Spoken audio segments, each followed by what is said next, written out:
জাতীয় নাগরিক পার্টির যে পদযাত্রা কর্মসূচি, সেই পদযাত্রা কর্মসূচির ১৯তম দিন আজ।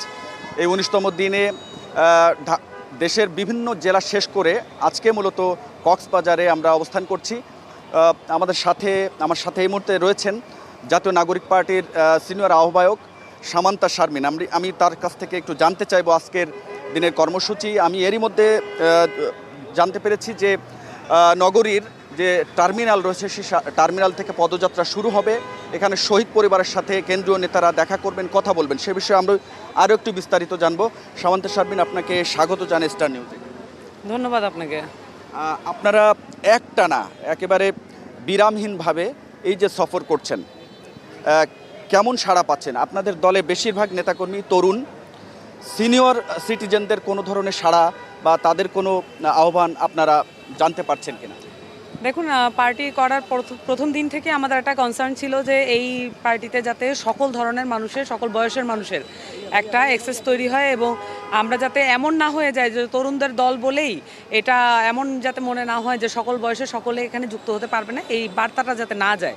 তো আমরা এলাকা ভিত্তিক, জেলা ভিত্তিক চেষ্টা করেছি, বিভাগ ভিত্তিক সেই যারা একটু সিনিয়র আছেন আমাদের চেয়ে বা বয়সে আমাদের চেয়ে একটু প্রবীণ, তাদেরকে যুক্ত করার জন্য আমরা জেলাভিত্তিক চেষ্টাটা আমাদের আছে এবং আমাদের সেন্ট্রাল কমিটির সাথেও নানান মাত্রায় প্রবীণদের এবং আমাদের চেয়ে বয়স্ক যারা আছেন, আমাদের চেয়ে বয়সে বেশি যারা আছেন, অভিজ্ঞবান যারা আছেন, তাদের সাথে যুক্ত তার একটা জায়গা কিন্তু আমরা তৈরি করার চেষ্টা করেছি। এবং এটার মধ্যে দিয়ে কিন্তু আমরা জেলা কমিটিগুলো আপনারা দেখবেন, যখন আমরা একটা জেলায় যাচ্ছি তখন যাদেরকে পরিচয় করিয়ে দিচ্ছি প্রধান সমন্বয়কারী, তারা বেশিরভাগই আমাদের চেয়ে অনেক বেশি সিনিয়র এবং তাদের এলাকা ভিত্তিক তাদের কাজ করার অভিজ্ঞতা আমরা একসাথে করার চেষ্টা করছি। সবচেয়ে এখন পর্যন্ত আপনারা প্রায় 20টার বেশি জেলা ঘুরেছেন, তো সবচেয়ে সাড়া কোথায় বেশি পেয়েছেন বা এভারেজ সব জায়গায় কেমন সাড়া পাচ্ছেন? আমার কাছে আসলে সব জায়গায় মোটামুটি একই রকম লেগেছে এবং মানুষ আমাদের সাথে যেভাবে যুক্ত হতে চাচ্ছে, শুধুমাত্র পার্টি কেন্দ্রিক না, আমাদের সাথে ইমোশনালি তারা কানেক্টেড এবং এই গণঅভ্যুত্থানের কারণেই, এই গণঅভ্যুত্থানের নেতাদের প্রতি, গণঅভ্যুত্থানের দলের প্রতি তাদের এক ধরনের কমিটমেন্ট আছে এবং তাদের এক ধরনের এক্সপেকটেশন আছে। তারা যখন আমাদের সাথে দেখা করছেন আমাদেরকে এই এক্সপেকটেশনগুলো বলছেন এবং এটার মধ্যে দিয়ে কিন্তু এই দলটা আসলে সমৃদ্ধ হয়ে উঠছে এবং একটা পরিণত অবস্থায় গিয়ে দাঁড়াচ্ছে। মানে আপনারা কি মেসেজটা বা কি বার্তাটা দিচ্ছেন জেনারেলি সেটা একটু বলবেন। আর বিশেষ করে কক্সবাজার এটা একটি পর্যটন নগরী, আপনাদের বিশেষ কি মেসেজ থাকবে? যেমন এখানে নানান ধরনের অব্যবস্থাপনার কথা রয়েছে। পর্যটন নগরী হিসেবে কক্সবাজারকে যেভাবে সাজানোর কথা সেভাবে এখন পর্যন্ত সরকার করতে পারে নাই। বিগত 16 বছরে নানান অনিয়ম, দুর্নীতির কারণে দেশে এক ধরনের অস্থিতিশীল পরিবেশ ছিল। সেই জায়গা থেকে আপনারা কি বার্তা দিবেন এই কক্সবাজারবাসীর জন্য? দেখুন, কক্সবাজার আসলে খুবই একটা গুরুত্বপূর্ণ পর্যটন এরিয়া এবং সবচেয়ে বড় পর্যটন এরিয়ার মধ্যে একটি। কক্সবাজারের যেখানে এত বড় একটি জায়গা আছে যেখানে ইন্টারন্যাশনাল অনেক মানুষ আসছেন এবং বিদেশ থেকে অনেকে আসছেন, সেখানে একটি ভালো হাসপাতাল গঠন করা এটা খুবই জরুরি। অন্যান্য অনেক জেলার মতো এখানেও সেটার অভাব আছে। এছাড়া এখানে নিরাপত্তা নিশ্চিত করা, যাতে করে সকল দেশের সকল মানুষ এসে এখানে নিরাপদে এখানে সমুদ্র ভ্রমণ করতে পারে, নানান ধরনের কার্যক্রম চালাতে পারে। সেই সাথে এখানে ব্যবসায়ীরা আছেন যারা, তাদের নিরাপত্তা নিশ্চিত করা, তাদের ব্যবসায়িক নিরাপত্তা নিশ্চিত করা এখানে খুব জরুরি বলে মনে করছি। পর্যটনের সমৃদ্ধির জন্য বিশেষ কোনো পরিকল্পনা আপনাদের আছে? অফকোর্স, কারণ পর্যটনের সাথে আপনার ফরেন পলিসি এবং ইত্যাদি অনেক কিছু জড়িত থাকে। আমরা আমাদের পার্টির মাধ্যমে ফরেন পলিসিটা নতুন করে সাজাতে চাই, যাতে কোনো দেশের আন্ডারে গিয়ে বা অধীনস্থ হয়ে বাংলাদেশ চালাতে না হয়। তো পর্যটন এরিয়ার ক্ষেত্রে সকল দেশের সাথে আমাদের যে বন্ধুত্বপূর্ণ এবং একটা সাম্যতার সম্পর্ক, সেইটা যাতে বজায় থাকে এবং পর্যটন বিভিন্ন সেক্টরে যাতে আরও বেশি এখানে ইনভেস্ট করা হয় এবং সেটা আমরা অবশ্যই দলের জায়গা থেকে আমরা এই দাবিগুলো তুলব। আমরা দেখেছি যে গোপালগঞ্জের কথা একটু না বললেই নয়, সেখানে আপনাদের গাড়ি বহরে ভাঙচুর চালানো হয়, এক ধরনের হামলার শিকার। সেখান থেকে এক ধরনের অস্বস্তিতে ছিলেন কিনা বা এখন পর্যন্ত কোনো ধরনের নিরাপত্তা ঝুঁকিতে রয়েছেন কিনা আপনারা যারা কেন্দ্রীয় নেতারা এই বিভিন্ন জেলায় জেলায় যাচ্ছেন? এখন কোনো সমস্যা বা কোনো ধরনের নিরাপত্তা ঝুঁকি আপনারা দেখছেন? না, নিরাপত্তার ব্যাপারটা দেখুন, আমাদের এখানে যারা আছেন তারা সবাই সম্মুখ যোদ্ধা এবং এই সম্মুখ যোদ্ধারা আসলে এক রকমের নিরাপত্তা ঝুঁকি নিয়েই আমাদের পরবর্তী বাংলাদেশে কাজ করতে হচ্ছে। আমরা এটা মনে করি যে বাংলাদেশে যেই রাষ্ট্রভিত্তিক যে কাঠামো আছে, যে এস্টাবলিশমেন্ট আছে, সেটা আসলে এই গণঅভ্যুত্থানকে ধারণ করে না, এই গণঅভ্যুত্থানের স্পিরিটকে তারা ধারণ করে না। তো খুব স্বাভাবিকভাবেই তারা চাইবে যে গণঅভ্যুত্থানের যেই শক্তিগুলো আছে তারা বিচ্ছিন্ন থাকুক এবং তাদের মধ্যে সন্দেহ এবং নিরাপত্তাহীনতা তৈরি হোক। এই কারণেই দেখবেন যে গোপালগঞ্জের যে ঘটনাটা, আমি মনে করি এটার প্রতিশ্রুতি এবং এটার একটা ফলশ্রুতি। এবং সেই জায়গা থেকে দেখবেন যে আমাদের এখানে পুলিশ সংস্কার কমিশন যেটা হয়েছিল, সেই সংস্কার কমিশনের রিপোর্টটা একটা কাগজ সর্বস্ব কমিশন রিপোর্ট ছিল, সেটার কোনো একটা মাঠ পর্যায়ে আমরা কোনো ইমপ্লিমেন্টেশন দেখতে পাই নাই।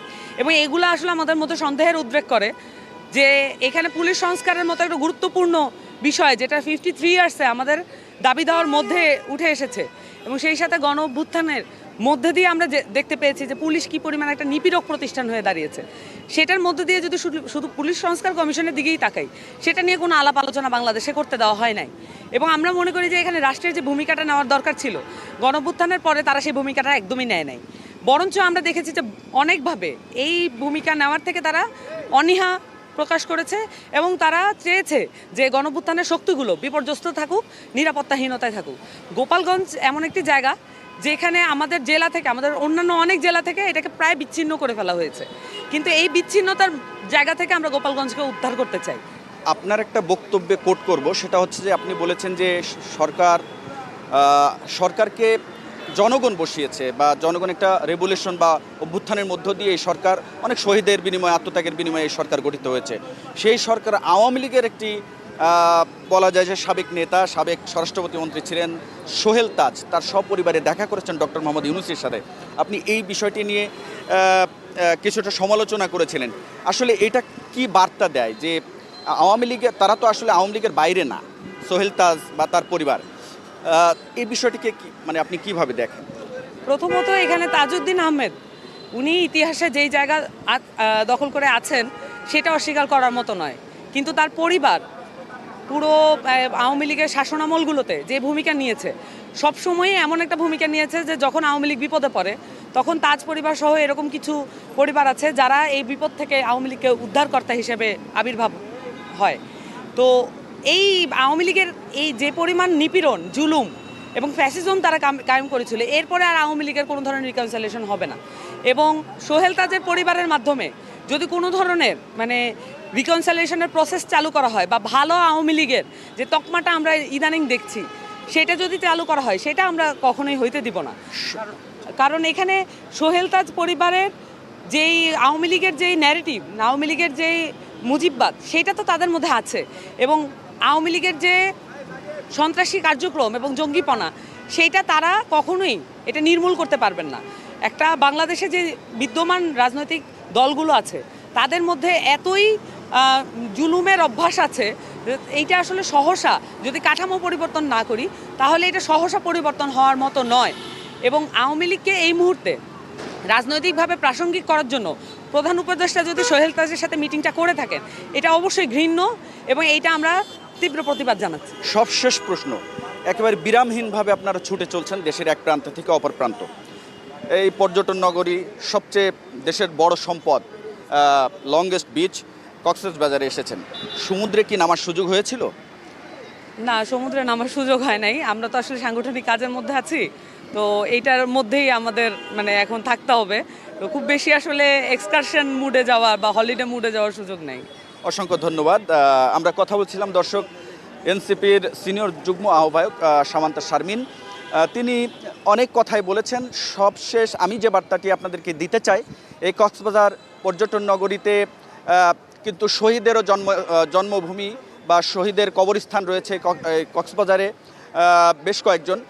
তো আমরা এরই মধ্যে আমার এনসিপির পক্ষ থেকে আমাদেরকে জানানো হয়েছে আজকের যে পথসভা বা জনসভা হবে কক্সবাজার শহরে, সেই জনসভা শেষে কিন্তু আজকেই বান্দরবানের উদ্দেশ্যে রওনা দেবে। বান্দরবানে বিকেলে বা সন্ধ্যার কিছু আগে ওখানে আরেকটি পথসভা বা জনসভা রয়েছে পদযাত্রা শেষে।